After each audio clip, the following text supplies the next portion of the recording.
Hello, my scientists. So welcome back to our lesson on plants. We have previously learned about roots, and I want you to think about this question. Why do plants need roots? What is their purpose? You should be saying plants move the water and minerals and nutrients from the soil to the stem of the plant. That's what they do. They help to move that water and nutrients. They also, which is something we didn't talk a whole lot about, they anchor the plant to the ground. So they keep the plant standing so when the wind blows, it doesn't fall over. It's kind of like standing on our own 2 feet. We need something to keep us upright so we don't fall over. Today, we're going to talk about the stem of our plants. So again, we're going to be in our true false of our notebook or of our books, and we're going to open up to page 67 and do the reading here. All right, let's go ahead and get started. Remember, we're going to answer before a column with true or false, and it is okay if you don't know the answers to this. So question 1, water and nutrients move through tubes in the stem. If you think that's true, you're going to put true. If not, put false. Number 2, the trunk of a tree is a stem. True or false, put that there. And number 3, grass is a plant that does not have a stem. True or false? So you should have answered in your before column and put true or false in each one of those. We will come back and answer after we've learned the correct answers. All right, let's go ahead and look at our reading here under stems. Follow along in your book with me. Stems have 3 important functions. First, stems support the upper parts of the plant. They hold the plant's parts above the ground. So it's kind of like your core of your body. It helps to hold you upright. Second, stems transport water, minerals, and food between the roots and the other parts of the plant. So transport means to move from one place to another. So the roots soak in those waters and minerals, and the stem moves that water and minerals to the leaves and the flower.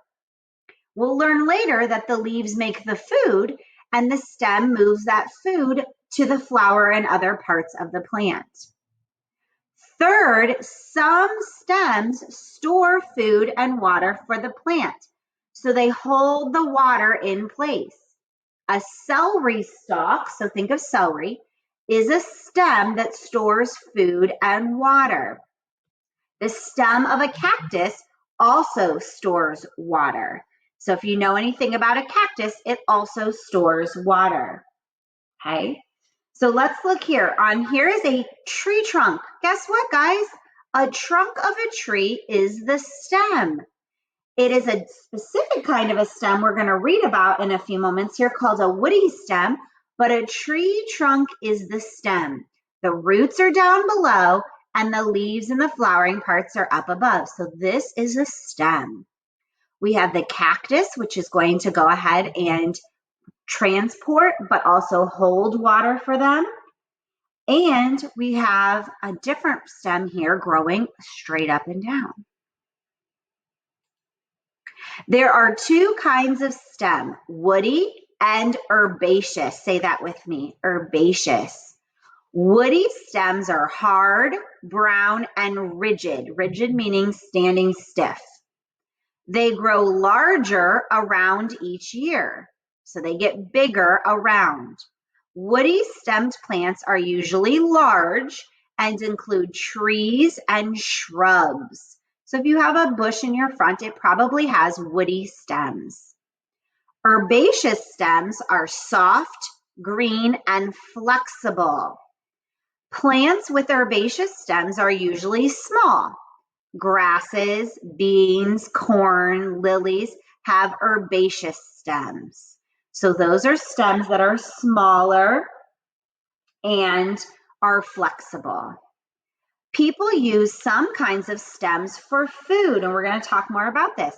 So some of the food that you eat that is a stem would be asparagus, broccoli. Now be careful with broccoli because broccoli, only the bottom part of the broccoli is the stem, not the top part. The top part is a flower type.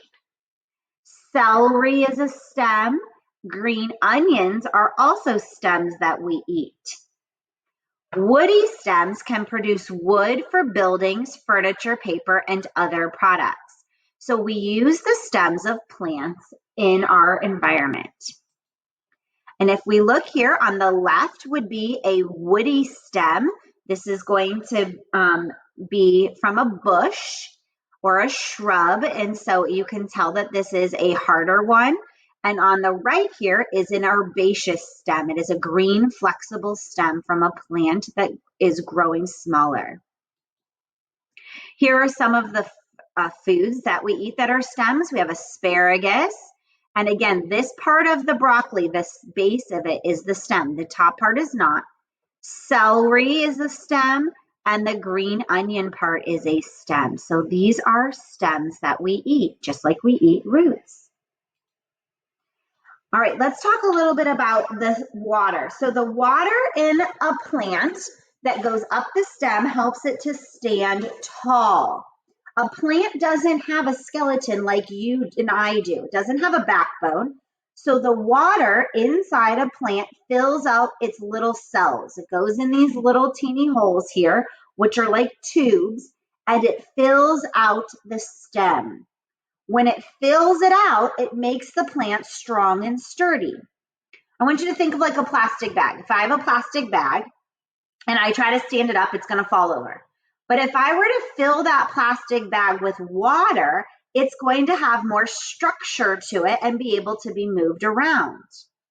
So if a plant doesn't get enough water, then the stem and the flowers will wilt or droop because it doesn't have enough to stand upright. Now, stems of plants have these tiny little holes in them, which are like your blood vessels in a human. They're like ours, they're tubes.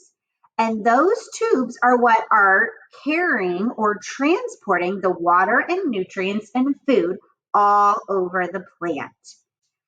So we have blood vessels that move our blood all over, and a plant has tubes to move the cell or move the water and nutrients all over it.